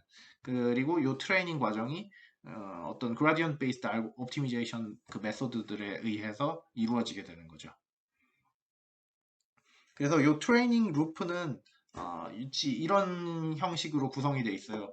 먼저 draw a batch of training samples X and corresponding target Y. 그래서 배치 샘플만큼 그 샘플 데이터 샘플들을 가져오고요. 그리고 그 데이터 샘플들을 run the network on X. 그래서 네트워크에다가 그 가져온 데이터들을 돌려가지고 Ypred라는 프리딕션 값들을 그 구해내고요. 그 다음에 세 번째로 컴퓨터 로스, 그 predict된 y 값이랑 실제 y 값이랑 비교하면서 로스를 계산을 하고요. 이 로스를 미니마이즈하는 과정으로 네 번째 과정에서 update all weight of the network in a way that slightly reduces the loss on this batch. 그래서 이 주어진 배치에서 이 로스를 미니마이즈하는 방향으로 웨이트들을 재계산해서 업데이트를 하는 요게 트레이닝 루프가 되겠어요. 근데 여기서 알 수 있는 게 일단 요 부분은 방금까지 저희가 그 공부한 부분이에요. 일단 첫 번째를 보면은 저희 데이터에 대해 공부를 했잖아요. 그래서 데이터 쉐입, 몇 2D 텐서, 3D 텐서, 4D 텐서 뭐 이런 거 배웠는데 그런 게 다 그 샘플 데이터 X 이런 거에 관련된 내용들이고요. 그 다음에 텐서 오퍼레이션스에 대해서 배웠어요. 그런 텐서 오퍼레이션스를 통해서 이런 스텝 2랑 3에 관련된 상황들을 정의를 할 수가 있어요. 그래서 여기 보면은 네트워크에 x를 넣어가지고 predictions y underbar pred 요거 구하는 거 요거 다 tensor operations를 이용해가지고 ypred 구할 수가 있고요. 그 다음에 compute the loss 그 로스를 계산하는 것도 tensor operations를 통해서 구할 수가 있어요. 그래서 이번 챕터에서 하고자 하는 거는 이제 이 마지막 부분, 마지막 단추를 끼우고자 하는 거고요. Update all weight of the network in a way that slightly reduces the loss on this batch. 그러니까 이 부분 옵티마이제이션 부분을 어떻게 할 거냐라는 거를 이번 2.4 챕터에서 알아보고 사실 이 그래프를 또 한번 가져왔는데요. 이게 사실 네. 그 하고자 하는 거죠. 여기서 데이터를 준비를 하고요. 그 다음에 모형을 define 하는 부분이 이 부분, 모형을 define 하고 그 다음에 이 로스 펑션을 계산해 가지고 이 로스 펑션을 미니마이즈 하는 방향으로 웨이트를 업데이트 하겠다. 그래서 이 부분을 지금 공부하겠다라는 거예요. 그래서 로스를 미니마이즈 하는 W를 구해야 되는데 이런 방법들 중에 제일 간단하고 기본적인 방법 중에 하나가 그라디언 디센트 방법이에요. 그래서 이 로스 펑션이 이렇게 생겼다고 쳐요. 이 로스 펑션이 이렇게 생겼고 로스 펑션이 W에 대한 함수인데 L 뭐 세타라고 해볼까요? LW 네, W에 대한 함수인데 이렇게 생겼어요. 그러면 요 로스를 미니마이즈 하는 W를 찾아내고 싶은 거예요. 그러면 어떻게 하면 되느냐? 한 가지 방법은 뭐냐면 요 함수에서 어떤 주어진 어떤 값에 있을 때 요 값에서 미분을 해가지고 이 미분해서 기울기가 하강하는 방향으로 조금씩 데이터를 업데이트 해준다는 거예요. 그래서 처음 시점이 요 시점이었으면 요 시점을 요 알파가 러닝 레이트인데 러닝 레이트만큼씩 기울기 감소하는 방향으로 조금씩 줄여서 요 W들을 업데이트 해주다 보면은 점점 여기 와가지고 그 로스를 미니마이즈 해주는 W를 찾을 수 있을 거다. 이게 그라디언트 디센트 방법이에요. 또 다른 방법으로는 만약에 이 로스 펑션이 좀 계산하기 편한 모양이라면 이거 미분해서 0 되는 값을 찾은 다음에 W는 그거를 풀어가지고 W는 뭐다. 이렇게 계산할 수도 있겠죠. 사실 이런 방법들이 또 있는데 문제가 될 수 있는 부분도 있고요. 근데 나중에 좀 더 설명을 하도록 할게요. 그래서 예제를 한번 살 때는 예를 들어서 저희가 바이너리 클래시피케이션 모델이 있다고 쳐요. 그래서 저희가 그림을 통해서 얘가 고양이인지 개인지 클래시피케이션을 하고 싶어요. 그래서 저희가 여기 고양이인지 개인지 클래시피케이션을 하고 싶고요. 그래서 어떤 그림이 주어졌을 때 요 세타가 웨이트 파라미터들이고요. 요 F 세타를 통해서 1에 가까우면 고양이고 0에 가까우면 개고 이런 식으로 되는 그 클래시파이어를 만들고 싶어요. 그러면 먼저 로스 펑션을 정의를 해요. 로스 펑션은 일단 데이터는 기분이에요. 어떤 데이터가 주어졌을 때 x랑 y 트레이닝 셋 x, y 트레이닝 셋 데이터가 주어졌을 때 요 세타에 대한 함수고요. 요 로스를 미니마이즈 하는 세터를 구하게 되면 요 세타를 f 세타 x에 이렇게 넣었을 때 이게 우리의 클래시피케이션 모델이 되고요. 이 세타 햇이 이 모형이 아마 잘 맞고 요 세타 햇이 제일 잘 트레이닝이 됐다고 하면은 그림을 집어넣었을 때 고양이들을 넣으면 1에 가깝고 개 그림을 넣으면 0에 가깝고 이런 것들을 만들어 주겠죠. 근데 그 과정을 그라디언 업데이트, 그라디언 디센트 방법을 사용하면 이런 식으로 업데이트가 된다는 거예요. 여기 로스 펑션을 세타에 대해 미분을 해가지고 이 러닝 레이트만큼씩 조금씩 그라디언 디센트를 해가지고 이 과정을 이터레이트해서 세타 햇을 구하겠다. 라는 게 그라디언 디센트 전략이에요. 그럼 여기까지 해서 혹시 좀 이상한 거나 왜 조금 안 될 것 같은데 뭐 혹시 이런 부분 있어요?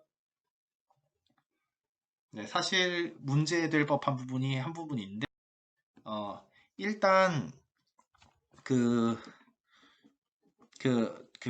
minimize loss with respect to theta given data인데 여기서 만약에 데이터가 너무 크잖아요.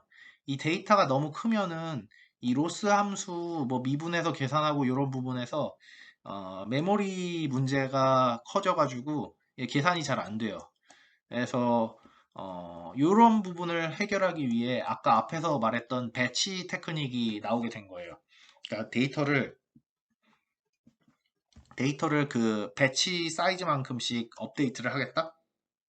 그게 미니 배치 그라디안 디센트고요. 스토캐스틱 그라디안 디센트는 데이터 하나씩 업데이트를 하겠다. 그러니까 데이터 하나씩에서 로스 펑션 조금씩 해가지고 웨이트를 계속 해 나가겠다. 약간 그런 전략들이 미니 배치 그라디안 디센트, 스토캐스틱 그라디안 디센트인데 요게 딥러닝에서 쓰여요. 이 미니 배치 그라디안 디센트 요거 거의 쓴다고 보시면 돼요. 여기서 질문이 있는데 이 스토캐스틱 그라디언 디센트랑 미니 배치 그라디언 디센트랑 비슷한 것 같은데요. 그럼 왜 미니 배치 그라디언 디센트를 쓰는지 이게 궁금할 수도 있잖아요. 이게 왜 그러냐면 아까 말했다시피 그 파이썬이랑 R에서는 엘리먼트 와이즈 오퍼레이션이 C나 뭐 이런 거의 코딩을 통해서 되게 빠르게 구현돼 있어요. 하지만 요 엘리먼트 와이즈 연산은 그냥 포문이나 이런 반복문을 사용해서 하게 되면 되게 느려요. 그래서 만약에 데이터가 엄청 많은데 이 스토캐스틱 그라디언 디센트를 사용해가지고 엘리먼트별로 요거를 계속해서 미니마이즈 해 나가게 되면은 일단 속도도 엄청 느리고요. 그 다음에 또 두 번째로 이 스토캐스틱 그라디언 디센트가 수렴을 해 가긴 하는데 엄청 튀면서 수렴을 해요. 그래서 거의 수렴에 갈 즈음에 되게 많이 튀어가지고 그래서 미니 배치 그라디언 디센트가 좀 더 선호돼요. 그래서 그림으로 살펴보면 이거 이렇게 되는 것과 같아요. 그래서 어, 여기 그래서 그라디언 디센트를 그대로 사용할 경우엔 이런 식으로 수렴을 해가요. 일단 기울기, 요 등고선 그래프에서 요 기울기를 구해가지고 요 그 수직하는 방향으로 이렇게 계속해서 내려가고 있죠. 수직하는 방향으로 이렇게 해서 계속 내려가가지고 수렴하게 되고요. 그 다음에 미니 배치 그라디언 디센트를 사용하게 되면은 이게 매번 이렇게 조금씩 튀는데 뭐 어쨌든 가긴 가요. 그래서 점점 가가지고 여기 그 미니멈으로 수렴을 하게 되고요. 스토캐스틱 그라디언 디센트는 점 하나씩 하기 때문에 엄청 튀어요. 엄청 튀는데 뭐 그래도 아무튼 종국에는 도달하게 돼요. 그래서 네, 이 그림으로 상황을 보면 이렇고요. 근데 저희는 요 미니멈에 도착하는 요 값을 구하고 싶은 거예요. 그렇기 때문에 어, 그렇기 때문에 사실 그 상황이 괜찮으면 이것도 나쁘진 않은데 이건 메모리 프로블럼이 있을 수 있으니까 미니 배치를 제일 많이 써요. 속도도 적당히 좋으면서 적당히 잘 트레이닝 되고 스토캐스틱은 이 근처에서 되게 좀 많이 튀는 데다가 이 속도도 느려요. 하나씩 하면. 그래가지고 딥러닝에서는 거의 미니 배치 그라디언 디센트를 쓴다고 보시면 돼요. 그러니까 그라디언 디센트 그 방법론은 뭐 딴 게 될 수가 있는데, 그러니까 배치 방식, 미니 배치 방식으로 트레이닝이 된다고 보면 되는 거예요. 그 다음으로는 variance of SGD 해서 Stochastic Gradient Descent의 variance들에 대해서 알아볼 거고요. 어떤 variance들이 있냐면 SGD with momentum as well as ADA grad, RMS probe and several others. 그래서 지금 여기서는 그라디언 디센트나 스토캐스틱 그라디언 디센트 이런 방법들에 대해서 설명을 드렸어요. 근데 요 옵티마이저들 같은 경우엔 이게 수렴할 때 이런 모멘텀이라든지 뭐 다른 종류의 것들을 고려를 해가지고 여러 다른 알고리즘들이 나와 있고요. 그래서 그것들을 옵티마이저에 명시해주면 그걸 쓸 수가 있는 거예요. 그래서 이런 애들을 옵티마이제이션 메소드 또는 옵티마이저스 이렇게 부르고요. 이 케라스 프로그래밍에서는 네트워크 좀 컴파일을 할 때 이 옵티마이저 부분에서 이렇게 선언해 줄 수가 있어요. 저희 주어진 예제에서는 RMS 프로브를 사용했고요. 요거를 뭐 SGD라든지 아니면 아다그라드 뭐 이런 걸로 바꿔가면서 사용해도 비슷한 결과로 수렴하는 거를 볼 수가 있어요. 그래서 네. 네, 체이닝 데리버티브스 해가지고 더 백프로파게이션 알고리즘에 대해서 알아볼 거고요. 어, 여러분 체인 룰 아마 고등학교 때 배우셨을 거예요. 요 체인 룰이 뭐냐면 그 fgx 요 함수가 있으면은 요걸 미분하면은 요거를 미분을 하면은 네, f-gx 곱하기 g 프라임 x 이런 식으로 나타낼 수 있다는 게 체인 룰이고요. 요게 왜 중요하냐면요. 딥러닝에서는 결국 모형이 이렇게 딥하게 구성되어 있어요. 그러니까 이 함수들을 적합시킨 꼴로 구성이 되는데 예를 들어 이런 딥러닝 모형을 보면은 요 인풋 x가 있으면 요 인풋 x를 여기 어떤 레이어 함수에 넣어요. 레이어 함수에다가 x를 넣으면은 아웃풋이 요 4차원 아웃풋이 나오는 거고요. 요 4차원 아웃풋이 나오면 요 L1x를 그 다음 L2 여기에 넣는 거예요. 예를 들어 얘를 뭐 그냥 L1이라고 하면 L2에다가 그냥 L1을 넣고 그 다음에 요 결과를 여기 액티베이션 펑션에다가 또 넣어가지고 그 마지막 결과에 나오게 하고 네. 요런 식으로 모형이 구성되어 있기 때문에 결국 요 딥러닝 모형 요쪽 부분을 써보면은 뭐 f1, f2 점점점점점 함수 여러 개 있고 fn x 뭐 요런 꼴로 모형이 표현될 경우가 많은데 결국 저희가 그 옵티미제이션에서 하고 싶은 건 뭐냐면 예를 들어 그라디언 디센트 이런 거 보면은 그 코스트 로스를 미니마이즈 시키는 거고요. 로스를 미니마이즈 하자는 거는 요 프리딕티드 된 값이랑 실제 y 라벨의 뭐 요런 펑션이 있을 거고 요 부분이 요 동그라미 부분에 요 저희 모형 함수가 들어갈 텐데 결국 이거를 로스가 웨이트 W에 대한 함수인데 요 로스를 W에 대해서 미분을 해야 되잖아요. 미분은 결국 요 로스를 미분할 때 요 모형 엄청나게 딥한 요 모형을 미분하는 일이 발생하게 돼요. 그러면 요걸 미분을 할 때 결국 요 체인 룰을 써가지고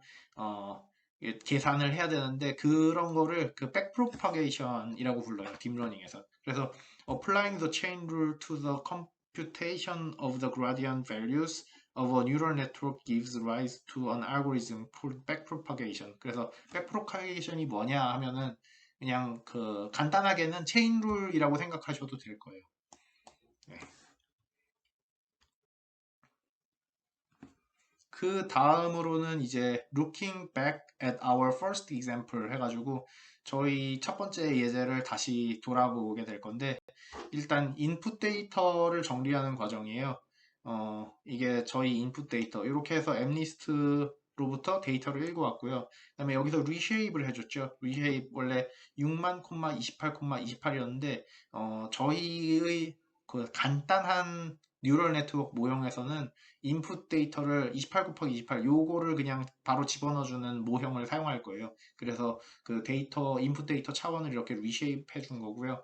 그 다음에 데이터 같은 경우엔 원래 처음 데이터는 int 8 uint 8 형식이었는데 걔를 플롯 타입 플롯 32 타입으로 바꾸면서 그 다음에 255로 나눠져 가지고 0에서 1 사이로 그 기존의 0에서 255 사이의 인티저 타입이었던 거를 0에서 1 사이의 플롯 타입으로 바꿔주겠다는 거예요. 그래서 트레인 이미지, 테스트 이미지 둘 다 그렇게 바꿔주게 된 거고요.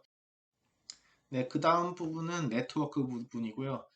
네트워크는 시퀀셜이라는 메소드를 이용해 가지고 레이어들을 추가해 주었어요. 그래서 레이어들이 어떻게 추가되었는지를 보면은 일단 첫 번째로 인풋 쉐이프는 이렇고요. 28 곱하기 28의 그 인풋이 들어오는데 그러니까 처음에 인풋 데이터는 28 곱하기 28 차원이 될 테고 얘를 댄스 레이어에 넣어서 결과는 512가 나오는데 요 댄스 레이어가 그거죠. value wx 플러스 b예요.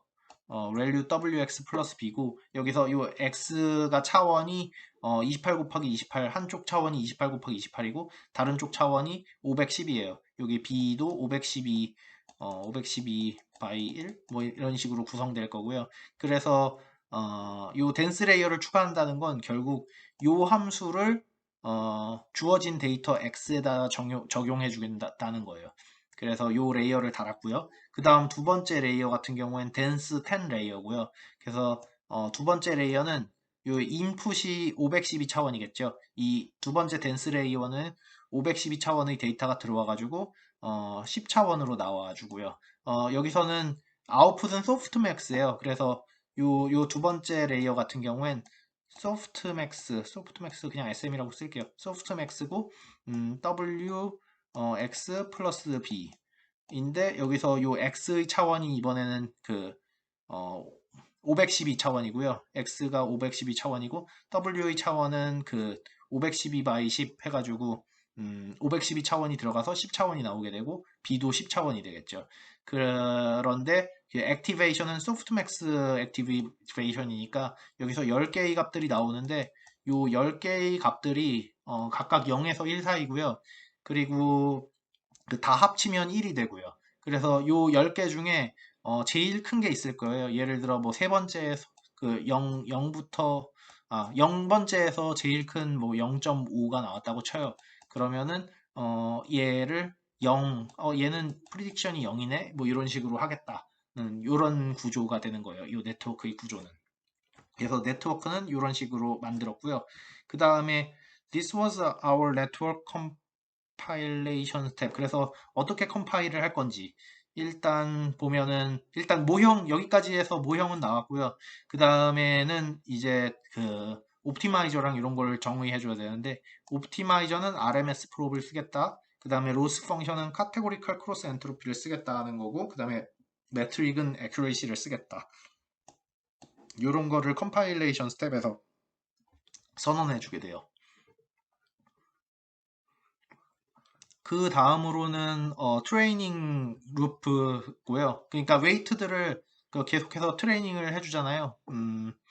그거를 network.fit을 사용해서 트레이닝을 해줄 수가 있어요. 여기서 epoch는 5, 배치 사이즈는 128 이런 게 있는데 일단 요 배치 사이즈 128은 여러분이 생각하는 그 배치 사이즈가 맞아요. 그러니까 샘플을 128개씩 쓰겠다라는 거거든요. 그러니까 저희가 그 뭐 트레이닝 셋이 예를 들어 5만 개가 있다고 쳐요. 5만, 28, 28이라고 치면은 어, 요 5만 개를 한꺼번에 다 쓰지 않고 128개씩 쓰면서 파라미터들을 업데이트 시켜 나가겠다라는 거고 그러면 에포크는 뭐냐? 에폭은 뭐냐라는 게 또 있는데 요 배치 사이즈를 사용해 가지고 128개씩 해 가지고 데이터셋을 한 번 다 돌았어요. 그럼 128개로 해 가지고 5만 개를 다 썼어요.